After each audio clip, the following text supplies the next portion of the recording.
हैं आज का, that is about the vector product. And vector product is one of the type of the product of vectors. यानी हमने product of vectors पढ़े हैं start में, तो उसमें हमने कहा कि हमारे पास एक स्केलर प्रोडक्ट है, एक वेक्टर प्रोडक्ट है। स्केलर प्रोडक्ट में स्केलर क्वांटिटी आपके पास आती थी, और वेक्टर प्रोडक्ट एक ऐसा प्रोडक्ट कि जब हम दो वेक्टर्स को आपस में मल्टीप्लाई करते हैं और उससे हमारे पास यानी उसके मल्टीप्लिकेशन से हमारे पास एक वेक्टर क्वांटिटी आ जाए, तो फिर उसको हम वेक्टर प्रोडक्ट कहते हैं।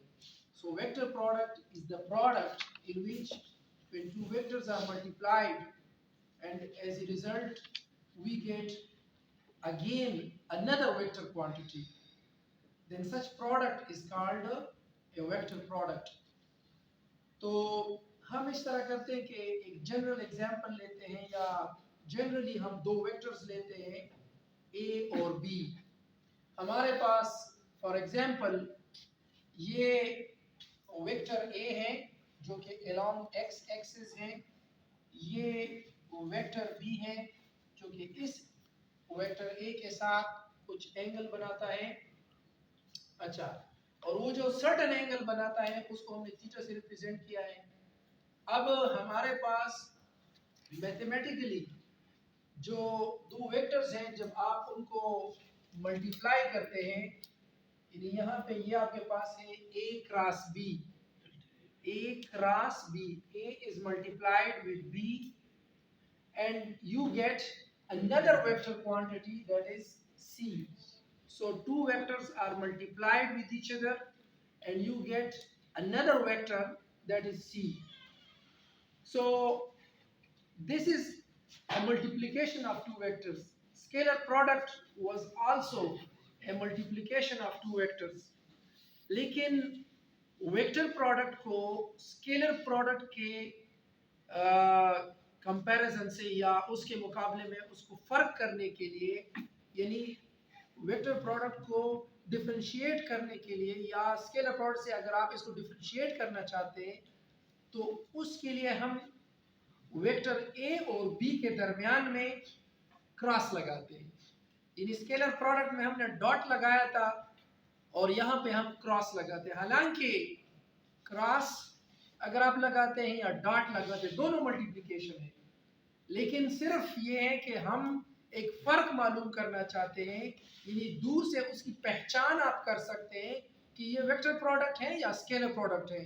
अगर आप दोनों में a डॉट b और a डॉट b लिख दें और एक के साथ c लिख दें विद मैग्नीट्यूड और दूसरे के साथ c वेक्टर लिख दें तो भी ठीक है, मतलब आपको जो है ना ये नजर आ जाएगा कि इससे एक वेक्टर क्वांटिटी आ गई।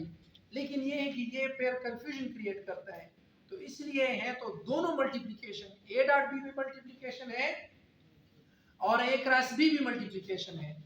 तो हम उसको मुनफरिद बनाने के लिए, उससे या डिफरेंशिएट करने के लिए वेक्टर प्रोडक्ट में क्रॉस का निशान डालते हैं ताकि डायरेक्टली दूसरे बंदे को पता चल जाए कि ये वेक्टर प्रोडक्ट है, और अब इससे जो प्रोडक्ट आएगा वो भी एक वेक्टर क्वांटिटी होगी। ठीक है, तो इसलिए ये जो हमारे पास वेक्टर प्रोडक्ट है इसको हम क्रॉस प्रोडक्ट भी कह सकते हैं। Vector product is also called a cross product. तो आपके पास दो वेक्टर्स हैं, वेक्टर a और वेक्टर b। जब ये दोनों आपस में मल्टीप्लाई होते हैं तो उससे एक नया वेक्टर आता है c, और ये जो हमारे पास c वेक्टर है इसका ये मैग्नीट्यूड और ये उसका डायरेक्शन। तो c वेक्टर का जो मैग्नीट्यूड है वो बराबर होता है ab sin थीटा के, और इसका जो डायरेक्शन होता है वो हम रिप्रेजेंट करते हैं with a special kind of unit vector that is n unit vector। ये भी यूनिट वेक्टर है, ये भी यूनिट वेक्टर है, लेकिन ये स्पेशली उस वक्त हम इस्तेमाल करते हैं जब हम किसी एरिया की रिप्रेजेंटेशन करते हो। किसी भी एरिया वेक्टर की अगर हम रिप्रेजेंटेशन करते हैं तो फिर वहां पे हम n यूनिट वेक्टर शो करते हैं या n यूनिट वेक्टर इस्तेमाल करते हैं। तो हमारे पास ये वेक्टर c है, ये इसका मैग्नीट्यूड और ये उसका डायरेक्शन। मगर ये जो डायरेक्शन है उसको हम एक दूसरे यूनिट वेक्टर यानी n यूनिट वेक्टर से शो करते हैं। बाद में मैं आपको बताता हूँ कि ये बेसिकली क्या चीज है, लेकिन इतना याद रखें कि जब दो वेक्टर्स को आप मल्टीप्लाई करते हैं तो उससे हमारे पास मैग्नीट्यूड और डायरेक्शन आता है। ये हमारे पास magnitude of A into magnitude of B, लेकिन ये सिर्फ B नहीं है बल्कि मैग्नीट्यूड ऑफ BY। इसका मतलब ये हुआ कि ये बेसिकली हमारे पास है magnitude of vector A into magnitude of the component, y component. yes, magnitude of the component of B which is perpendicular, which is perpendicular